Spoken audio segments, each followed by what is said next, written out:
Ito ang latest update kay dating Bamban Tarlac Mayor Alice Guo na di umano'y nauugnay sa ilegal na aktibidad sa ating bansa. Pareho ngayong nakakulong sa PNP Custodial Facility sa loob ng Camp Crame sina Kingdom of Jesus Christ founder Pastor Apollo Kibuloy at Alice Guo na dating kulungan ni Senator Laila de Lima. Muli namang iginiit ng PNP na wala umanong special treatment kina Alice Guo at Pastor Kibuloy sa loob ng kulungan. Kung ano ang pagkain ng iba, yun rin daw ang pagkain ang ibinibigay sa kanila. Nakausap si Pastor Apollo Kibuloy at kinumusta ko po siya kung nakapagpahinga po siya at according to him ay nag-a-adjust. Siyempre iba yung environment but okay naman siya. Ano po yung rasyon ng mga ordinaryong arrested mga detainee po dyan ay the same din po, pare-pareho po sila.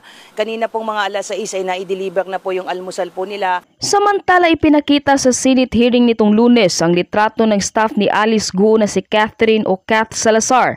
Inamin ng assistant ni Sual Pangasinan Mayor Dong Kalugay na si Salazar umano ang naghanap sa kanya ng abogado na pwedeng magnotaryo ng counter affidavit ni Alice Guo. Sa naging testimonya ni Attorney Emer Galicia sa Senado, nagpanotaryo sa kanya si Alice Guo ng kanyang kontra salaysay noong August 14 kahit hindi niya nasilayan ito. Kinalaunan, lumabas na nakaalis na pala ng bansa si Alice Guo papuntang Malaysia noong July pa lamang. Paniwala ng NBI sinadyang gawing double ganger o kamukha ni Alice Guo sa pananamit, sa buhok at pati sa make-up at salamin si Salazar para malito ang mga otoridad sa paghahanap sa kanya. Napagalaman rin na umabot ng 1.9 billion bank deposit sa account ni Alice Guo na galing umano sa Pogo na labis na ikinagulantang ng nasa loob ng Senado. Halina't sabay-sabay nating panuorin at alamin ang video ito na tiyak na ikakagulat niyo. Ngunit bago tayo magpatuloy, huwag kalimutang i-like, share, subscribe, and click the notification bell for more updates and for more upcoming videos. Maraming salamat! Alam namin hindi ka Pilipino. Nakita namin yan sa pekeng birth certificate mo. Alam namin na hindi ka lumaki sa farm at hindi ka nag-homeschool. Dahil alam ko saan ka nag-aaral, sa Grace Christian High School na parehong eskwelahan na pinuntahan ko. Alam namin na merong kang kapatid na si Wesley Guo at si Seaman Guo na itinakwil mo nung una. At alam rin namin yung connection mo sa mga Pogo. Kahit na naging mayor ka, hindi mo ibinenta yung pagmamay-ari mo sa Baufulan. At alam namin konektado ka pa rin yan hanggat ikaw ay nasa posisyon. Alam rin namin na merong kang koneksyon sa dalawang Pogo na nag-ooperate sa sarili mong bayan, yung Hongsheng at yung Zunyuan. At mamaya ipapakita rin namin yung koneksyon mo doon. Kahit na tumakas ka, ipinagpatuloy namin yung pagdinig dito sa committee. At dahil sa pagdinig na ito, maraming kaso ang na-file sa iyo. 7 kaso. Graft and corruption case ng Ombudsman, human trafficking case ng DOJ, co-warranto case ng Solgen, tax evasion case ng BIR, money laundering case ng AMLAC, pagkansela ng birth certificate mo ng Solgen, at meron ring election code offense ng COMELEC. Ito na siguro ang tingin ko isa sa pinaka malalim at malalang criminal activity na nakita natin sa buong kasaysayan natin. Sa isang tao, halos 7 kaso ang isinampa sa iyo. During that time at nag-submit ka ng 2 tax returns for 2022-2023. Ito ay noong mayor ka, no? Kaya talagang automatic ang gobyerno magdededuct sa sweldo ng isang salaried civil servant. Gusto kong matanong, bago ka naging mayor, ano ang saan ka kumukuha ng income?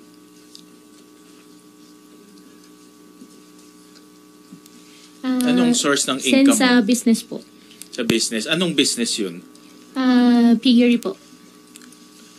Piggery. Which particular company? Kasi marami kayong kumpanya eh. Diba? Tinignan ko may more than a dozen companies ang inyong kumpanya. So saan ka kumukuha ng income? Sa mismong piggery business po. Which is? Ano mo dineclare natin? Ano yung kumpanya na yun? QJJ Farm po. QJJ Farm. So dito ka kumukuha ng income. Opo. In the form of anong klaseng income? Anong klaseng income ang binibigay sa'yo ng QJJ Farm? Ako po yung nagmamanage po nung business po. So may sweldo ka doon? Opo, ako na po yung nagmamanage po talaga. Oo nga, pag nagmamanage ka, may sweldo ka. Opo. Tama? Opo. Magkano ang sweldo mo? Hindi po sweldo na salary po. Sa akin na po yung business po.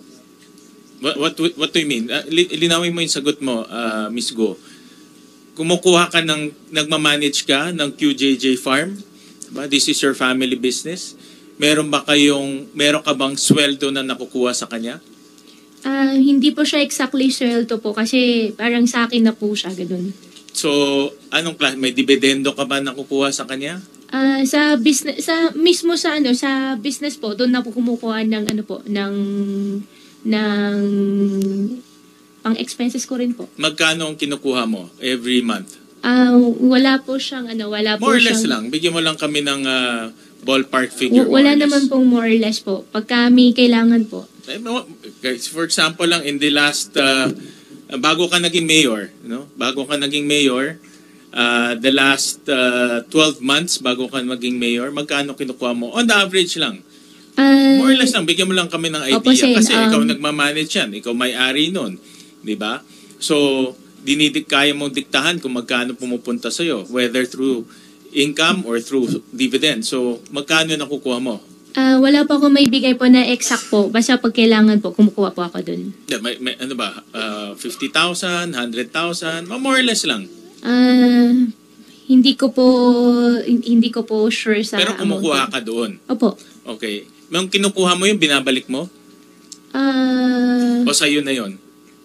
Sa akin na po. Sa'yo na yon. So Opo. parang income mo na rin yun. Opo. Galing sa kumpanya. Opo. At rini-record mo yan sa libro? O kinukuha mo lang sa kahera? Kinukuha ko lang po. Kinukuha mo lang, hindi mo Opo. rini-record sa libro? Kinukuha ko lang po. Kinukuha mo lang. Okay. Dahil yung kanina pinakita nga ni Senator Joel yung SALN mo at lumalabas. Napakita ko lang muna yung financial statements ng QJJ Farm. Kasi yung QJJ Farm, nakita namin na hindi naman siya ganong kalaki ang kanyang kita. No? Pakita lang namin.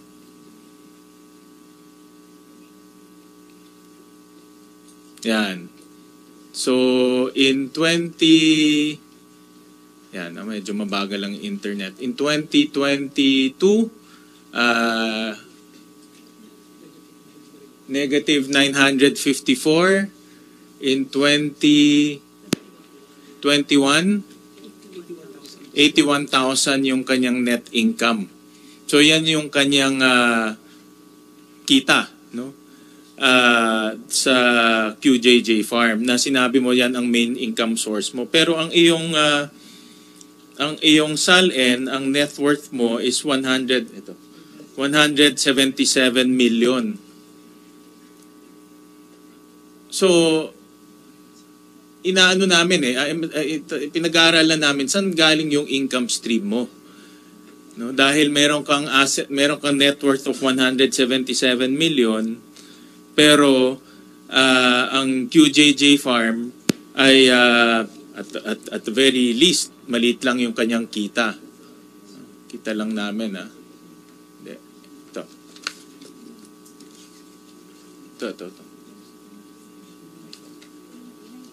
Hindi, ito. Yan. So 177 million yung net worth mo. At tinignan rin namin yung mga tax returns mo. Natuklasan based on our research, 2 beses ka lang nag-file ng tax return mo in 2011 at 2016. Yan, so nagbayad ka lang sa gobyerno ng 14,000 in 2011, in 2016, 24,000. And yet, yung net worth mo is 177 million. So, saan ba nanggagaling yung iyong income stream? Diba? Kahit na sinabi mong kumukuha ka sa sa QJJ farm, pero yung QJJ farm naman at very least, at the very most nga 91,000 lang yung kita. Saan ka kumukuha ng iyong pangbili ng mga assets mo? Senwin, in due respect po, I think I have pending case po sa BIR. I invoke my right against self-incrimination. Yung pending case po mo is because of that transfer. Allegedly, nagbenta ka ng shares mo from Baufulan to Mr. Jack And Uy. AMLAC po. No. And I have pending case din po sa AMLAC. No, but this has nothing to do with AMLAC. This has nothing to do with your tax evasion case. So, wala namang connection siya sa tax evasion case mo kasi yung tax evasion case mo is yung pagbenta mo ng shares mo kay Jack Uy. Opo, pero sa dami po na cases po naka-file po sa akin, nag-worry din po ako lahat na isasagot ko po dito may use against me po. Sorry po, Sen. Sen. Sherwin, before you continue, go ahead, para sa kaalaman lang lamang ng lahat, pumayag si Senate President na mag-session tayo by 3:20. So hard stop na po natin before then. So that sina Sen Bongo and Sen Robin ay makapag-tanong pa. Salamat po. Please proceed, Sen. Sige. Sherwin. Thank you, Madam Chairman. Tatalon ako sa isang question but related, no? At natanong ko na rin to last time kasi madalas, hindi ko pa rin ma-figure out kung paano natayo yung Pogo Hub sa Banban. Dahil kinos out namin yung Pogo Hub sa Banban, lumalabas na at the very least is about 6.1 billion pesos papakita namin. No? At based sa mga dokumento at doon sa hearing ring natin, Miss Guo, kayo nag-apply ng lono, kayo nag-apply ng mga building permit, and I understand from your testimony last time na ang Baofu is the landowner and the lessor. Tama po ba? Do you confirm this again? Before po ako nag-divest po, sa akin po yung lupa. After po ako nag-divest po, hindi ko na po alam sa kanila. Correct. Pero nasabi mo in your first hearing na ang Baufulan ay siya yung lessor dito sa mga Pogo na mag-ooperate. Tama? At based rin dun sa mga dokumento, nakita namin from building permit to fire safety permit to occupancy permit, ikaw ang nag-apply, no? Lahat nito. Nag-apply po ako, Senwin, nang dahil sa akin pa po yung lupa at that time. After po ako nag-divest po, hindi na po ako nakialam. Divest ka is nung naging mayor ka na correct? I think hindi po. Hindi pa po ako mayor po. No? Kailan ka nag-divest? Hindi ko po alam po yung exact date po doon sa documents po, pero... Pero sabihin na natin, from 2019 all the way, let's say, to 2022, ikaw pa rin ang nakapangalan doon as president. Diba? As president. Ikaw pa rin ang nakapangalan sa Baofu as president. Tama? Opo, Sen. After po ako nag-divest, hindi ko na po alam sa kanila. Correct. But from 2019 to 2022, ikaw ang president ng Baofu. Correct? Hindi po ako sure kung hanggang 2021 or 2022 po. In the records. But ikaw ang nag-apply ng lahat, correct? Ng building permit, ng lono, ng fire safety permit, lahat ng permit for Baofu until nag-divest ka, correct? Isa po ako tumulong. Okay, but yung pangalan mo nandoon no? That's the record. Ngayon, ang tanong ko sa iyo is, since kayo nag-apply ng mga permit, sino yung contractor nitong corporation na ito? At sino yung mga ginamit yung mga... Tinanong ko na ito, but tatanungin ko ulit, no? Para ma-recall natin lahat. Sino yung contractor? Sino yung mga nag-supply ng labor? And all that? Sino nag-supply ng labor? Sino nag-supply ng heavy equipment? Sino yung mga yun? Sen, honestly, wala po akong idea, pero pwede ko pong kunin yung details at i-provide po sa inyo. Ang alam ko po, ang contractor po is Chinese po yung contractor. Hindi po ako kausap, kaya hindi ko po alam, pero makukuha ko rin naman po yung details po kung kailangan nyo po. Pwede ko po i-coordinate po. Sige, supply mo na lang dito sa committee yung mga detalye ng sino yung contract. Kaya ito, yung pinapakita ko sa slide, no? 6.1 billion yung cost nitong lupa na ito. Maraming buildings ang itinayo dyan at hindi naman yan pwedeng parang kabuti na lang nalalabas. Diba? May nag-construct niyan. At kayo, bilang 50% owner ng Baofu, kayo nag-apply ng permit, obviously, kayo may kinalaman sa nag-construct nito. Sen, katulad po nung na-mention ko po kanina, wala po akong kinalaman, pero pwede ko pong kunin yung details, ipaprovide ko po sa inyo. Sige, mamaya ipag-usapan natin ulit yan.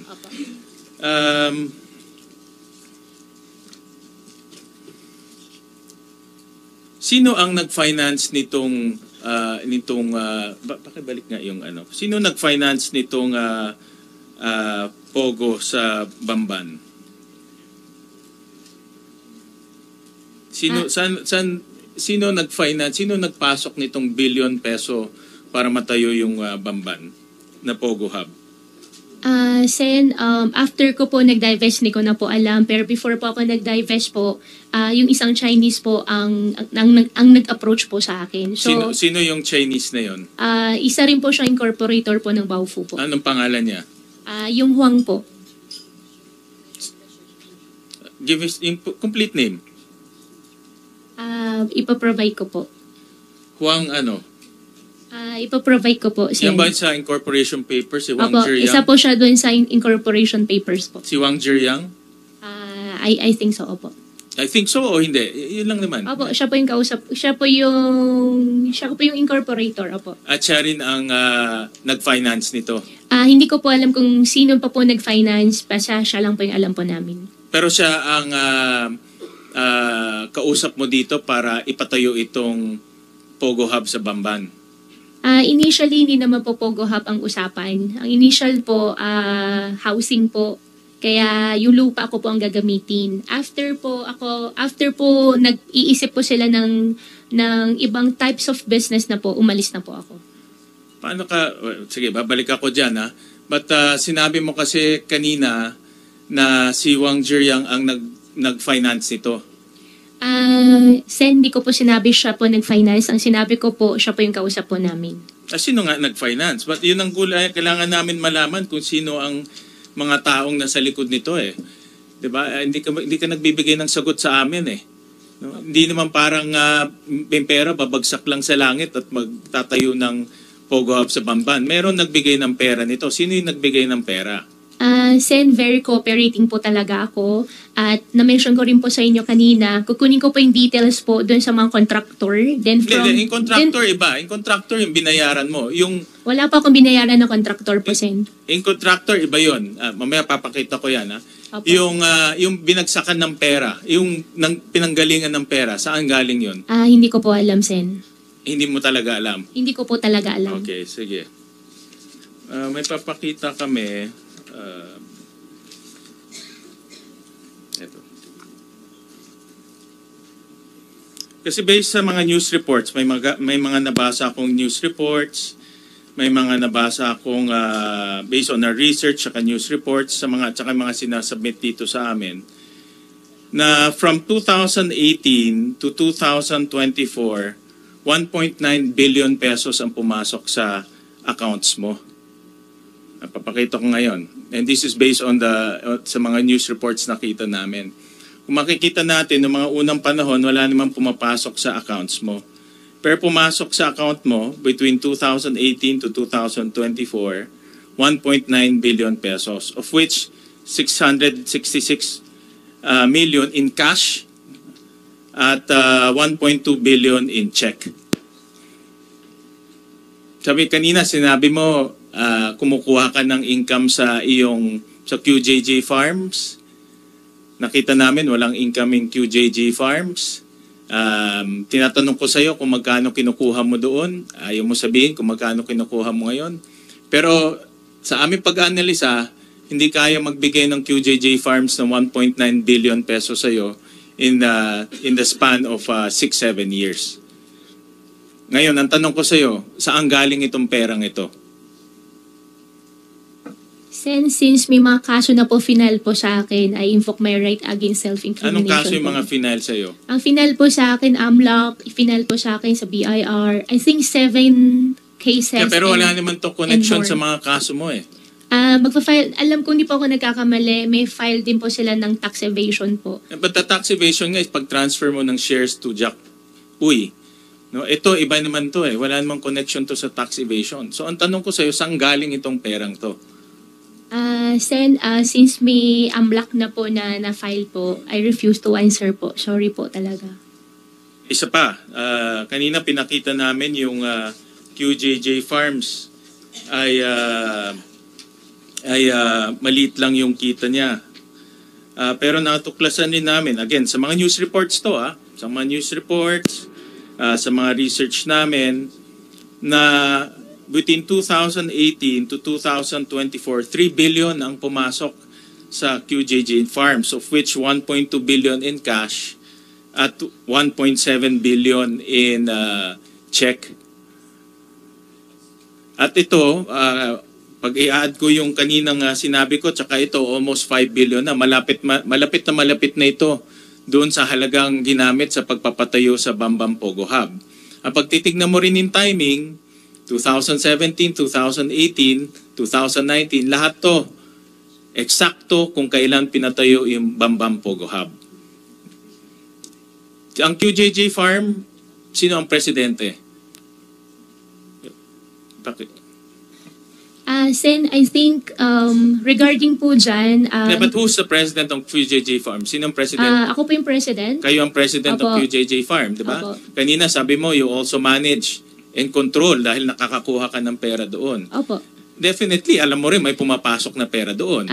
Sen, regarding naman po dyan, since may nakafile na po sa akin ng case, I think sasagutin ko po siya sa korte. At regarding naman po, Sen, po, dun sa sinabi niyo po kanina sa akin na yung pera ay might be used in Pogo, check niyo rin po, wala pong Pogo related po na pera if ever po. At saka even po sa mga contractor po, wala pong any transactions po.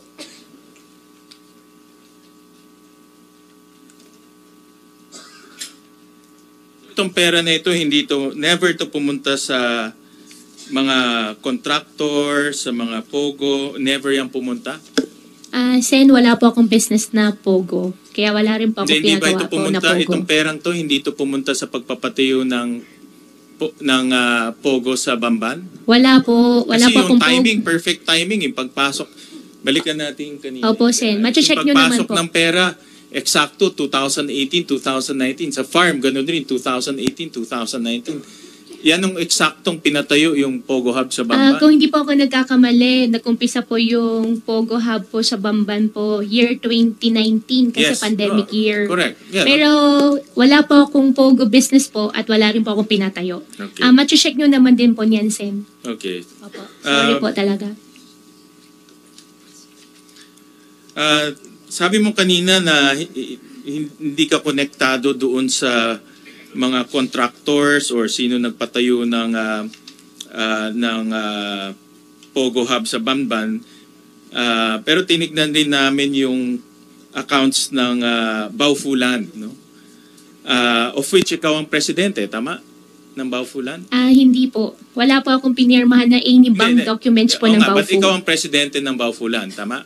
Before po ako nag-divest po. Correct. Nung lupa pa lang po siya. Oo. Hindi, dinivest mo siya is 2000, before election, 2022? Based sa mga records, 2022. So, from 2019, nung nag-incorporate in Baufu, until 2022, ikaw pa rin yung presidente and you own 50%. Ngayon, nakita namin sa mga accounts na ang Baufu may binayaran na isang Howley Builders Construction, of which nakita namin yung ID at ibinigay sa amin rin ito ng mga nag-grade sa Bamban.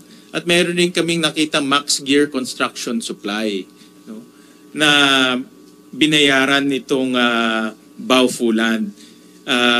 Chinek ko sa internet, itong Max Gear is a equipment supplier. No? Wala po akong idea. Equipment supplier siya. So, dito makikita natin na ang Baofu nagbayad sa contractor na Howley, nagbayad rin sa equipment supplier na Max Gear, of which ang Baofu, ikaw ang presidente at 50% owner. Pero, ang pera nanggaling sa QJJ Farm. Kung makikita nyo, QJJ Farm credit the account of Baofu.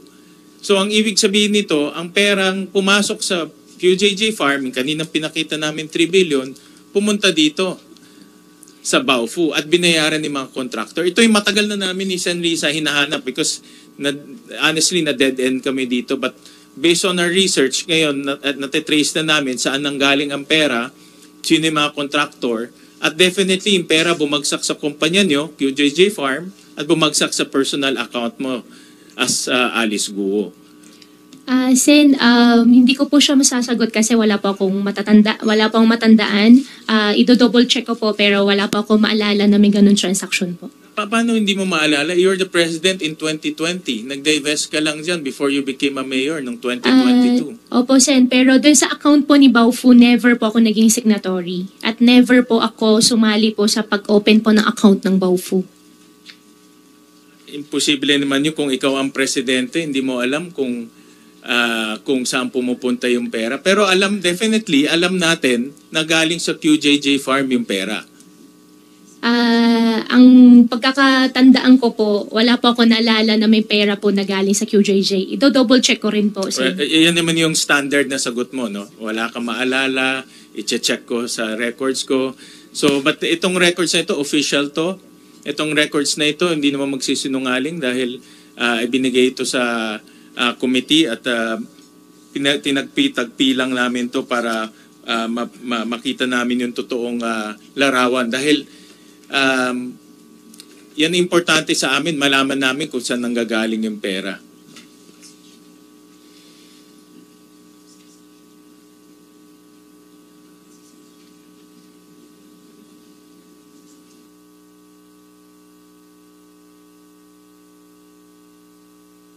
Madam Chair, I know that we are rushing against time, pero merong a few items na lang, no, with the permission of the good chairperson. And kanina madalas ko marinig sa iyo na sabi mo wala kang connection sa Pogo at wala kang connection sa mga doon sa operation ng Pogo sa Bamban. Pero meron din kaming nakitang mga dokumento na nagbabayad sa Tarelco. No? And itong mga dokumento ito nakapangalan sa iyo. No? And in 2022, kita lang namin in 2022, yan. Mayor ka na nito noong 2022. December 29, 2022, nagbayad ka ng 28 million in cash to Tarelco. At ito ay nakapangalan sa iyo, yung kontador. In September 11, 2022, nagbayad ka rin ng 5.4 million in check. In 2023,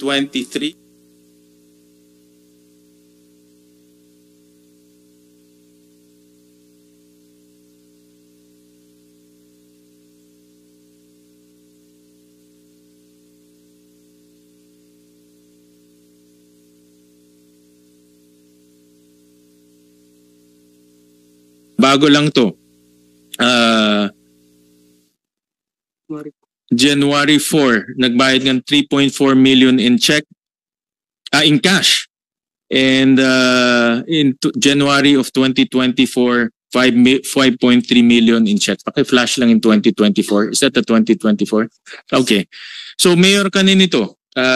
Nung nagbabayad ka ng Tarelco. At sinabi mo kanina wala kang connection sa Pogo, pero pag walang kuryente, walang Pogo. No, ganun kasimple lang 'yon. 'Di ba? Kung hindi mo yung binayaran ng kuryente, walang Pogo, walang mare-raid, walang human trafficking, walang torture, wala. Pero tuloy-tuloy ka nagbayad. Even nung mayor ka, nagbayad ka, Even this year, nagbayad ka. So alam mo na may nangyayari dyan. At we can also prove na yung amounts na binabayaran mo is equivalent to the size, yung laki ng Pogo Hub doon. No? Pero ito, makikita natin, mayor ka na nung nagbabayad ka. Kaya hindi lang to, narinig ko, sinabi mo last time, nakapangalan lang sa'yo. Hindi nakapangalan to sa'yo. Gumawa ka ng cheque, binayaran mo, nag-withdraw ka ng 28 million, binayaran mo. So hindi lang to simpleng nakapangalan at nagkaligtaan lang na i-transfer sa iba. Nasa pangalan mo pa rin itong kuryente ito. So in other words, active participant ka dito sa Pogo Hub in Bamban.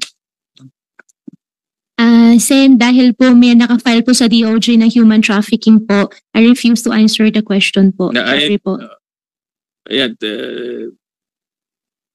Hindi mo sasagutin, but again, no, yung ebidensya malakas na malakas, yung dokumento malakas na malakas.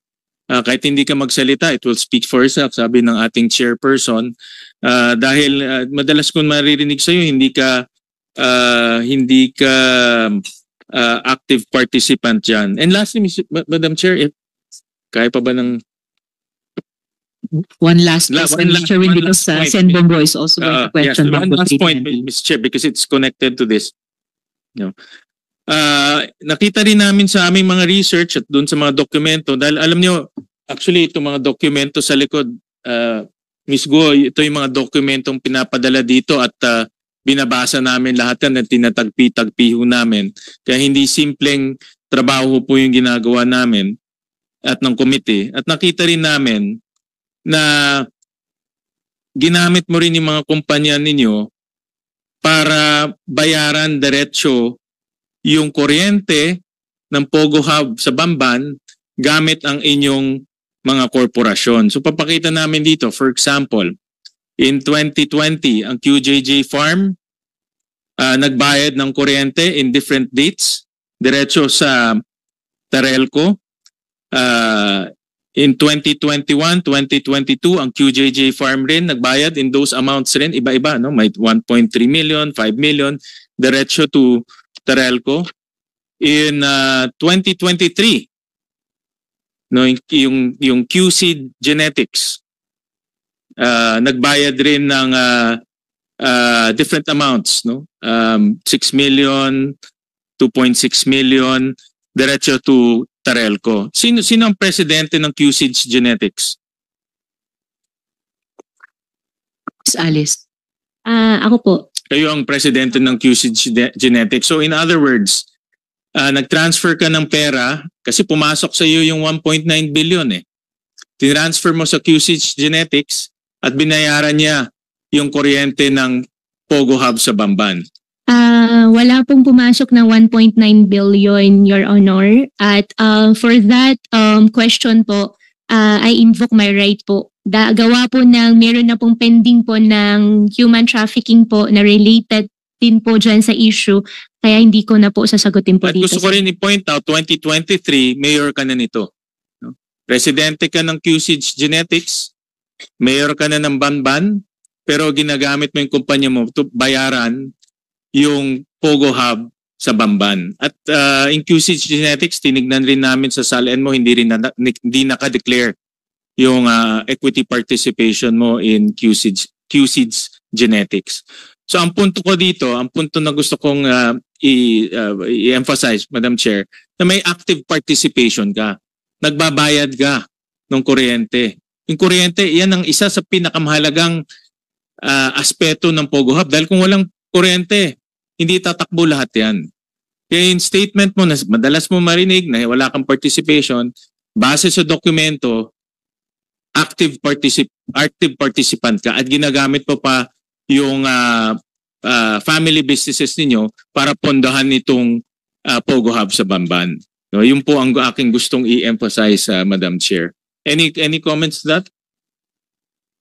Ms. Go? Sen, dinideny ko po.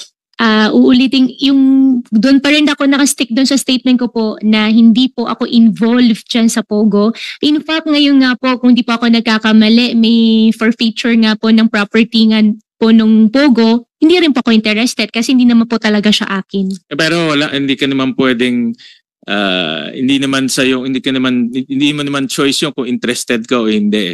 Ang dokumento lang nagsasabi dito na presidente ka ng QC Genetics, binayaran mo yung kuryente ng Pogo Hub sa Banban at meron kang control sa pagbabayad ng Pogo Hub sa Banban.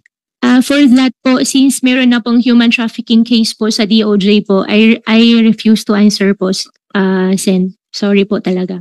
Sige, gusto ko lang Madam Chair, gusto ko lang naman ilagay yan sa records natin dahil ito yung mga dokumentong nakita ho namin to disprove para mapatunayan natin na si Guo Huaping ay hindi lang ordinaryong tao o ordinaryong personalidad dito sa Pogo Hub. Meron siyang active participation from start all the way nung naging mayor pa siya by paying Tarelco in cash, paying Tarelco in check using her own family businesses. Meron pa ho kaming actually mga ibang ebidensya but I will yield for now and I'm sure na meron pa naman tayong second hearing to this on this topic.